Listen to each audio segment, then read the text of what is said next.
Welcome back to my YouTube channel tech mechanical and electrical. India government mint IGM Noida की तरफ से जो recruitment publish होकर आया है, ये all over India permanent recruitment है। इसमें आईटीआई डिप्लोमा और ग्रेजुएशन पर स्टूडेंट फॉर्म अप्लाई कर सकते हैं। और सबसे पहला बात, इसमें आप एक ही पोस्ट पर फॉर्म अप्लाई कर सकते हैं। तो आज मैं आपको इस वीडियो में ऑनलाइन एप्लीकेशन करने का प्रोसीजर बताऊंगा। और आप अपने फॉर्म को फिलअप करने से पहले अगर 5 से 7 मिनट का वीडियो देखकर अपने फॉर्म को फिलअप करते हैं तो आपको फॉर्म में कोई भी फिलअप करने में दिक्कत नहीं होगी। ओके, तो फॉर्म अप्लाई करने का डायरेक्ट लिंक मैं आज का वीडियो का डिस्क्रिप्शन बॉक्स में प्रोवाइड कर दूंगा। लिंक पे क्लिक करने के बाद आपका सामने ऐसा इंटरफेस ओपन हो जाएगा। अगर आप मोबाइल से ट्राई कर रहे हैं कोई दिक्कत नहीं, मोबाइल के देखिएगा राइट साइड में, राइट साइड के टॉप पोर्शन में 3 डॉट मिलेगा, उस पर क्लिक करने के बाद आपको नीचे आ जाना, डेस्कटॉप व्यू ऑप्शन पे आपको क्लिक करना है। तो मोबाइल में डेस्कटॉप व्यू आपको मिलेगा। ओके, और मोबाइल को रोटेट कर लेना है, जैसे आप लोग नॉर्मली रखते हैं वैसे नहीं, मोबाइल को रोटेट करना है। और जब भी आप फॉर्म अप्लाई करते हैं तो रोटेट करके फॉर्म अप्लाई करिएगा तो वेबसाइट का पूरा व्यू आपको मिलेगा। ओके, तो सबसे पहले आपको न्यू रजिस्ट्रेशन एंड लॉगिन इस ऑप्शन पर आपको क्लिक करना है। अब आपको न्यू रजिस्ट्रेशन ऑप्शन पर क्लिक करके रजिस्ट्रेशन फॉर्म को फिलअप करना है। तो चेक बॉक्स पर क्लिक करना है, क्लिक है टू रीड फर्स्ट, इस पे क्लिक करिएगा। ये आप सबसे पहले पढ़ लीजिए। ओके, जो आपका नोटिफिकेशन है तो नोटिफिकेशन को एक बार आप लोग पढ़ के चेक बॉक्स पर क्लिक करिएगा। तो उसके बाद आपको क्लिक है टू प्रोसीड ऑप्शन मिलेगा। रजिस्ट्रेशन फॉर्म फिल करने के लिए कैंडिडेट का फुल नेम आपको इधर टाइप करना पड़ेगा।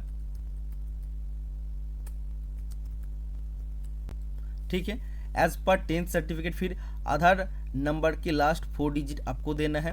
फिर मोबाइल नंबर आपको इधर फिल करना है। उसके बाद सेम मोबाइल नंबर आपको दोबारा टाइप करना है पास में। ईमेल एड्रेस आपको डालना है और सेम ईमेल एड्रेस आपको दोबारा फिल करना है कंफर्म करने के लिए। पासवर्ड आपको सेट करना है और सेम पासवर्ड आपको कंफर्म लॉगिन पासवर्ड ऑप्शन में आपको फिल करना है। ओके, फिर आपको इन दोनों चेक बॉक्स पर क्लिक करना पड़ेगा और इससे पहले कैप्चा बॉक्स में जो भी इसमें आपका वैल्यू दिखा रहा है वो आपको इधर फिल करना है। ओके, और नेक्स्ट आपको प्रोसीड टू ऑथेंटिकेशन ऑप्शन पर क्लिक करना है। फिर नेक्स्ट पेज में आपका फाइनली ऑथेंटिकेशन करने के लिए और एक बार रिव्यू आपको दिखाया जाएगा। अगर कोई भी मिस्टेक होता है तो चेक करके आप मॉडिफाई इनपुट्स में क्लिक कर सकते हैं। अगर सब कुछ ठीक है तो कमिट एंड रजिस्टर ऑप्शन। आप सभी में से जितने भी स्टूडेंट्स आईजीएम में जूनियर टेक्नीशियन फिटर और टर्नर पोस्ट में फॉर्म अप्लाई कर रहे हैं, आप सभी के लिए क्रैश कोर्स लॉन्च किया गया टेक मैकेनिकल एंड इलेक्ट्रिकल मेरा एप्लीकेशन पर। ऐप का डायरेक्ट लिंक वीडियो का डिस्क्रिप्शन बॉक्स में मैं प्रोवाइड कर दूंगा। आप लोग लिंक पे क्लिक करके ऐप को डाउनलोड कर सकते हैं। अदरवाइज प्ले स्टोर में जाके tech mechanical and electrical app लिख के सर्च करिएगा तो आपका सामने ऐप ओपन हो जाएगा। तो ऐप को डाउनलोड करके इंस्टॉल करके रजिस्ट्रेशन करके लॉगिन करिएगा तो पेड कोर्स सेक्शन में आपको आईजीएम का कोर्स मिल जाएगा। आईजीएम के लिए जो बाकी पोस्ट है उसका नॉन टेक्निकल कोर्स में अलग से प्रोवाइड कर दूंगा। तो नॉन टेक्निकल का एक स्पेशल कोर्स रहेगा। फिटर और टर्नर के लिए कंप्लीट कोर्स आप सभी को मिल जाएगा। देखिए, इस बार के जो सिलेबस है, इस बार के टोटल सिलेबस को कवर किया गया है कोर्स में। एकदम बेसिक से एडवांस तक आपको थ्योरी में हर एक चीज के बारे में आपको बताया गया। जो स्टूडेंट्स को टेक्निकल में प्रॉब्लम होता है और आप लोग हमेशा प्रॉब्लम में ही रहता है, 2-4 मार्क्स के लिए आपका सिलेक्शन नहीं होता, आप सभी को रिक्वेस्ट करूंगा जरूर एक बार कोर्स में एनरोल होकर देखिएगा। आपका जहाँ पे भी टेक्निकल में डाउट्स है वो आपका क्लियर हो जाएगा। वर्कशॉप कैलकुलेशन एंड साइंस का कंप्लीट कोर्स आपको मिल जाएगा। और मैथ और डिजाइनिंग के लिए भी आपका जो भी टॉपिक्स है वो भी आपको पूरी तरह से कंप्लीट करवाया जाएगा। इसीलिए आपका 100 टोटल आपका पेपर 120 मार्क्स का, तो 120 मार्क्स में मिनिमम मैं आपको बता सकता हूं अगर आप अच्छा से परफॉर्म करते तो 110 प्लस मार्क्स आपका बिल्कुल आ सकता है। क्योंकि इस बार आपका जनरल अवेयरनेस नहीं है, इंग्लिश नहीं है, इस बार मैथ में आपका पूरा नंबर आता है। और रीजनिंग में आप जानते हैं अगर आपका 10 क्वेश्चन रीजनिंग में पूछा जाएगा तो 10 क्वेश्चन में 10 क्वेश्चन आप रीजनिंग का राइट कर सकते हैं। क्योंकि रीजनिंग एक ऐसा चीज़ होता है। इसीलिए फिटर और टर्नर स्टूडेंट्स आप लोग जल्दी कोर्स में एनरोल हो सकता है। और 10% डिस्काउंट अगर आपको प्राप्त करना है तो मेरा व्हाट्सअप नंबर 8583870223 8583870223 पर आप लोग कॉन्टैक्ट करिएगा। मैं आप सभी के लिए 10% डिस्काउंट मैं अपनी तरफ से प्रोवाइड कर दूंगा। कोर्स फी कुछ स्टूडेंट्स के लिए ज़्यादा हो लग सकता है, लेकिन कोर्स में जिस तरह से थ्योरी पढ़ाएगा, आप किसी भी चैनल में से पहले पढ़ लिए थ्योरी, किसी टीचर से भी आप पढ़ लिए, आपका ITI कॉलेज के टीचर से भी आप पढ़ लिए, उससे बहुत अच्छा से, उससे अब दो गुना अच्छा से आपको हर एक चीज़ को बताया गया। जितना स्टूडेंट्स ने कोर्स में पढ़े हैं वो सभी स्टूडेंट्स ने बहुत ज़्यादा तारीफ किया और बहुत सारा जगह में वो लोग ऑलरेडी सिलेक्शन ले चुका। नेक्स्ट आपके सामने एक पेज आएगा जिसमें मोबाइल नंबर और ईमेल आईडी आपको वेरिफिकेशन करना पड़ेगा। इसके लिए सेंड OTP ऑप्शन आपका सामने आएगा। मोबाइल नंबर पर OTP भेजने के लिए सेंड OTP ऑप्शन पर क्लिक करने के बाद आपको ओके ऑप्शन पर क्लिक करना पड़ेगा। मोबाइल नंबर पर जो OTP आएगा आपको फिल करना है, फिर वेरीफाई आपको करना है। फिर मेल ID पर आपको सेम टू सेम आपको OTP भेज के OTP जो आपका आएगा वो आपको पुट करके मेल OTP भी वेरीफाई करना पड़ेगा और उसके बाद आपको नेक्स्ट पर क्लिक करना पड़ेगा। और इसके बाद आपके सामने कैंडिडेट प्रोफाइल ओपन हो जाएगा। इसमें एप्लीकेशन नॉन्ग एंड कैंडिडेट का नेम आपको दिखाएगा। फिर आपको फादर्स नेम डालना है, पिता का नाम, मदर्स नेम डालना है, माता का नाम, कौन से पोस्ट पर आप फॉर्म अप्लाई करने वाले हैं वो आपको फिल करना है। ओके, और फिर नेशनलिटी बाय डिफ़ॉल्ट फिल होकर आ जाएगा। आप मेल, फीमेल या अदर्स है वो आपको सिलेक्ट करना है। आपका मैरिटल स्टेटस क्या है, मैरिड, अनमैरिड, विडो, डिवोर्स। आपका कैटेगरी क्या है, आप किस कैटेगरी से बिलोंग करते हैं, unreserved, EWS, OBC, SC, ST, वो आपको सिलेक्ट करना है। फिर आपको पूछा जा रहा है आप किस कैटेगरी में अप्लाई कर रहे हैं, तो आप अनरिजर्व में अप्लाई कर सकते हैं क्योंकि आप अनरिजर्व स्टूडेंट है। आपको पूछा जा रहा है आप SPMCL का एम्प्लॉय है, अगर नहीं है तो नो पे क्लिक कीजिएगा, अदरवाइज जो एम्प्लॉय है SPMCL का वो येस पे सिलेक्ट करेगा। अगर आप PWBD कैंडिडेट है तो येस पे सिलेक्ट करना है, अदरवाइज नो ऑप्शन पर क्लिक करना है।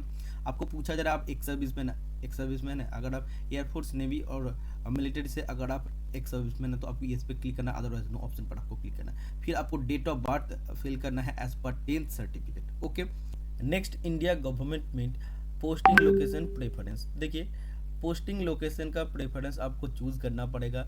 अब इससे एक चीज़ क्लियर है, आपका कॉमन एग्जाम होगा अगर आप फिटर पोस्ट में फॉर्म अप्लाई कर रहे हैं या टर्नर में या सुपरवाइजर मैकेनिकल किसी भी पोस्ट में फॉर्म अप्लाई कर रहे हैं तो सभी यूनिट का पेपर एक ही होगा, यानी कि आप सभी यूनिट के वैकेंसी के लिए एलिजिबल है।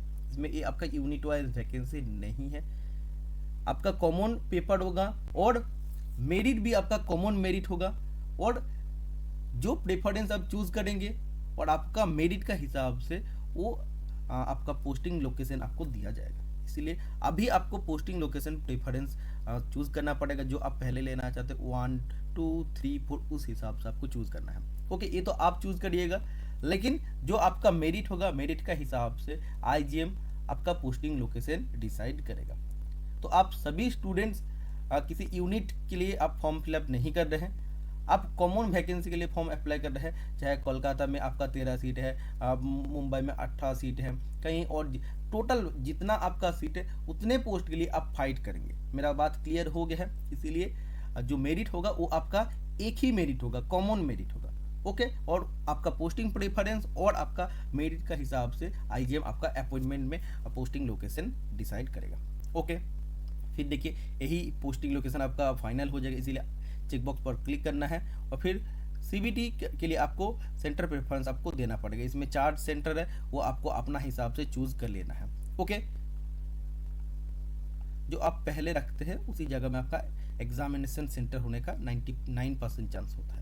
कॉरेस्पॉन्डेंस एड्रेस यानी कि प्रेजेंट एड्रेस आपको फिल करना है। नेक्स्ट परमानेंट एड्रेस आपको फिल करना है। अगर दोनों एड्रेस आपका अलग अलग है तो दोनों एड्रेस अलग अलग डालिए। अगर कॉरेस्पॉन्डेंस एड्रेस आपका परमानेंट एड्रेस है तो ये जो चेक बॉक्स आपको दिख रहा है इस पर अगर आप क्लिक कर देंगे तो दोनों एड्रेस प्रेजेंट और परमानेंट दोनों आपका सेम फिल। सब कुछ फिल करने के बाद आपको I hereby declare there all the information is true, इस चेकबॉक्स पर आपको क्लिक करना है। फिर save and next save and proceed option पर आपको क्लिक करना है। अगर आप अभी तक डिटेल्स को एडिट करना चाहते हैं तो एडिट डिटेल्स पे जाके एडिट कर सकते हैं, otherwise confirm and final submit option पर आप क्लिक करके सबमिट कर सकते हैं।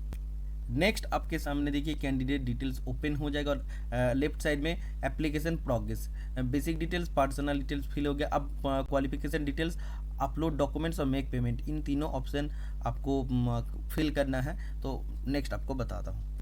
नीचे आकर आपको कंप्लीट एप्लीकेशन फॉर्म इस ऑप्शन पे आपको क्लिक करना है। देखिए एजुकेशनल डिटेल्स मैं फिल कर लिया। क्लास 10 का डिटेल्स सबसे पहले आपको फिल करना है, बोर्ड नेम आपको फिल करना है शॉर्ट फॉर्म फॉर्म में, फिर ईयर ऑफ पासिंग कब आप पास आउट किए और परसेंटेज मार्क्स आपको डालना है। अगर आपका सीजीपीए में है उसको कन्वर्ट करके परसेंटेज में आपको फिल करना पड़ेगा। क्लास 12 का डिटेल्स ऑप्शनल है, अगर आप देना चाहते हैं तो इसमें ऐड कर सकते हैं। यानी कि इंटरमीडिएट का डिटेल्स, बोर्ड नेम आपको देना है, कब पास आउट किया और कितना परसेंटेज आपका मार्क्स था। सीजीपीए था तो उसको परसेंटेज में कन्वर्ट कर लीजिए। Essential qualification for the post, इस पोस्ट के लिए जो आवश्यक क्वालिफिकेशन है उसका डिटेल आपको फिल करना है। यूनिवर्सिटी नेम में आपका जो आईटीआई है वो एनसीबीटी से है या एससीबीटी से, वो आपको फिल करना है। फिर इंस्टीट्यूट नेम, कौन सा इंस्टीट्यूशन से आप आईटीआई किए वो आपको फिल करना है। फिर नेम ऑफ द डिग्री में आपको आईटीआई सिलेक्ट करना है, कब पास आउट किया है उस साल आपको लिखना है, परसेंटेज आपको फिल करना है। इसके बाद आपको पूछा जा रहा है आपके पास आईटीआई सर्टिफिकेट एनसीबीटी या एससीबीटी से फुल टाइम है, फुल टाइम आईटीआई सर्टिफिकेट है, इस पे आपको बिल्कुल क्लिक करना पड़ेगा। इसके बाद और भी क्वालिफिकेशन ग्रेजुएशन ऐड करना चाहते हैं, पोस्ट ग्रेजुएशन जो भी आपका क्वालिफिकेशन ऐड करना चाहते हैं तो ऐड कर सकते हैं। ओके, वर्क एक्सपीरियंस अगर आपका है तो इसमें वर्क एक्सपीरियंस भी आप डाल सकते हैं। इसमें आपको ऑप्शन मिल जाएगा ऑर्गेनाइजेशन किस टाइप ऑफ है, उसके बाद ऑर्गेनाइजेशन का नाम, किस पोस्ट में आप काम करते थे, कब से कब तक काम की है और आपका वर्क स्टेटस कैसा था, कैसा है, आप अभी जॉब कर रहे हैं या पहले आप जॉब किए हैं। ओके, वो आपको सिलेक्ट करना पड़ेगा ऑटोमेटिकली। जब भी आप ये सब चीज़ डालेंगे कितना साल का एक्सपीरियंस है वो आपका फिल होकर इधर आ जाएगा। फिर आपको चेक बॉक्स पर क्लिक करना है, सेव एंड नेक्स्ट ऑप्शन पर फिर आपको क्लिक करना है। देखिए आपके अगर सभी चीज़ सही है तो confirm and final submit option पर क्लिक कीजिए। कोई भी गलती होता है तो एडिट डिटेल्स पर जाके अभी भी आप इस पेज का एडिट कर सकते हैं। तो मेरा सब ठीक है, इसलिए confirm and final submit option पर क्लिक कर रहा हूँ। तो देखिए मेरा क्वालिफिकेशन डिटेल्स पेज भी फिल हो गया। अपलोड डॉक्यूमेंट ऑप्शन पे अब हमको जाना है, इसलिए कंप्लीट एप्लीकेशन ऑप्शन पर क्लिक करना है और फिर आपको फोटोग्राफ अपलोड करना है, सिग्नेचर अपलोड करना है, लेफ्ट थंब इम्प्रेशन अपलोड करना है, हैंड रिटन डिक्लेरेशन आपको अपलोड करना है। हैंड रिटन डिक्लेरेशन क्या है, इसमें आपको साफ साफ दे दिया है। ये जो डिक्लेरेशन टेक्स्ट आपको देखने को मिल रहा है ना, इधर आपको कोटेशन जो दिया है, कोटेशन आई, इसके बाद इस तरह से उसमें आप अपना नाम लिखिए, फिर comma, hereby declare that all the information submitted by me in the application form is correct, true and valid. I will present the supporting documents as and when required. Okay, इसको आप अपने हाथों से लिखिए और फिर photo खींच के पीडीएफ फॉर्मेट में 100 से 300 KB के बीच में उसको रखिए और फिर आपको वो भी अपलोड करना पड़ेगा। ओके, लेफ्ट थंब इम्प्रेशन आपको देना है, ये आपका जेपीजी या जेपेग फॉर्मेट में होना पड़ेगा। ब्लैक या ब्लू इंक से आप व्हाइट पेपर में लेफ्ट थंब इम्प्रेशन दीजिए। इसका साइज 20 से 50 KB होना चाहिए, डायमेंशन 240 से 240 पिक्सल आपको होना पड़ेगा। फिर सिग्नेचर के लिए देखिए, सिग्नेचर व्हाइट पेपर में ब्लैक पेन से आप साइन कीजिए, फिर उसको 10 से 20 KB का बीच में साइज बनाकर आप लोग उसको अपलोड करिएगा। फोटोग्राफ आपको रिसेंट फोटोग्राफ आपको अपलोड करना है, बैकग्राउंड आपका लाइट कलर होना चाहिए। जेपीजी या जेपेग फॉर्मेट में आपको 20 से 50 KB में आपको अपलोड करना है। डायमेंशन 4.5 सेंटीमीटर इंटू 3.5 सेंटीमीटर, इन सब चीज़ को अपलोड करना है। ओके, तो सबसे पहले देखिए आपको सिलेक्ट करना है आप क्या अपलोड करना चाहते हैं। ठीक है, तो देखिए इसमें जितने सारा चीज़ आपका दिया है ये सब आपको अपलोड करना पड़ेगा। Okay, photo, signature, date of birth proof के हिसाब से आप 10th सर्टिफिकेट को फिल कीजिएगा। 10th पास सर्टिफिकेट में फिर 10th सर्टिफिकेट दीजिए। 10th मार्कशीट में 10th का मार्कशीट डालिए। 12th पास सर्टिफिकेट में 12th का सर्टिफिकेट डालिए, 12th के मार्कशीट डालिए। फिर आईटीआई सर्टिफिकेट, फिर नीचे आईटीआई मार्कशीट, फिर लेफ्ट थंब इम्प्रेशन, फिर हैंड रिटन डिक्लेरेशन, ये सभी चीज़ आपको अपलोड करना है। तो फोटो अभी मैं चूज़ कर रहा सिलेक्ट किया, फिर फोटो हमें चूज़ फाइल में जाके चूज़ करके अपलोड करना पड़ेगा। तो जितने सारा चीज़ आपको दिया है ये सभी चीज़ आपको एक एक करके अपलोड करना है। Photo, signature, left thumb impression और हैंड रिटन डिक्लेरेशन छोड़ के जितने भी बाकी डॉक्यूमेंट है सब पीडीएफ फॉर्मेट में अपलोड करना है। साइज 100 से 300 KB के बीच में आपका होना पड़ेगा। तो देखिए मैंने हर एक चीज़ अपलोड कर लिया। टोटल 11 चीज़ें आपको सेम टू सेम अपलोड करना है। अगर आप 12th का डिटेल्स नहीं देते हैं 2 चीज़ आपका कम हो जाएगा। टोटल 9 चीज़ आपको इधर अपलोड करना है और व्यू ऑप्शन में जाकर आप लोग एक बार बिल्कुल चेक कर लीजिएगा सबमिट करने से पहले सही से आपका सब कुछ अपलोड हुआ कि नहीं, क्योंकि इसमें बहुत सारा चीज़ आप अपलोड करें, गलती से आपका कोई और चीज़ अपलोड हो जाएगा तो मुश्किल है। ओके, फिर चेकबॉक्स पर क्लिक करके फिर आपको सबमिट ऑप्शन पर क्लिक करना है। तो देखिए इसमें अपलोड डॉक्यूमेंट्स ऑप्शन भी आपका कंप्लीट हो गया है। अब पेमेंट सिर्फ पेंडिंग है, तो कंप्लीट एप्लीकेशन फॉर्म ऑप्शन पे आपको क्लिक करना है और इधर आपका एप्लीकेशन फ़ी है 1000 रुपीज़। इसके लिए आपको प्रीव्यू ऑप्शन के लिए भी आप क्लिक कर सकते हैं, अदरवाइज ऑथोराइज एंड पे नाउ ऑप्शन पर आप लोग क्लिक बिल्कुल कर सकते हैं। प्रीव्यू ऑप्शन पर अगर आप क्लिक करते हैं तो एप्लीकेशन फॉर्म का प्रीव्यू आपका सामने आ जाएगा। प्रीव्यू ऑप्शन पर अगर आप क्लिक करते हैं तो एप्लीकेशन फॉर्म का प्रीव्यू आपका सामने ओपन हो जाएगा। अगर आप चाहते हैं कोई भी चीज़ को एडिट करने के लिए तो एडिट ऑप्शन या एडिट एप्लीकेशन ऑप्शन पर आपको क्लिक करके उसी चीज़ को एडिट कर सकते हैं। ओके, अगर सब कुछ सही है तो confirm and final submit option पे आपको क्लिक करना है और फिर आपको ऑथोराइज एंड पे नाउ ऑप्शन पे क्लिक करना है। और इस चीज़ पे क्लिक करने के बाद आपका सामने इरेजर पे पेमेंट गेटवे पेज आपका सामने ओपन हो जाएगा। पेमेंट करने के लिए देखिए आप लोग यूपीआई से कर सकते हैं, यूपीआई कोड क्यूआर आपको दिया है, कार्ड से भी आप पेमेंट कर सकते हैं और नेट बैंकिंग से भी आप पेमेंट कर सकते हो। तो यूपीआई से पेमेंट कर सकते हैं, कोई प्रॉब्लम नहीं है। मैं आपको फॉर्म फिलअप का डेमो आप सभी को दिखा रहा था। तो फॉर्म फिलअप आपको इसी तरह से करना है और जब भी आपका पेमेंट हो जाएगा तो एप्लीकेशन फॉर्म को आप डैशबोर्ड पेज से डाउनलोड कर सकते हैं। ओके, इसीलिए पेमेंट करके आप लोग एप्लीकेशन फॉर्म का सॉफ्ट कॉपी अपने पास जरूर सेव करके रख दीजिएगा। तो फॉर्म फिलअप करने का प्रोसीजर मैं आप सभी को बता दिया हूँ। तो वीडियो पसंद है तो वीडियो को लाइक कर लीजिएगा, चैनल को सब्सक्राइब कर लीजिएगा। आज के लिए इतना, मिलेंगे नेक्स्ट वीडियो में।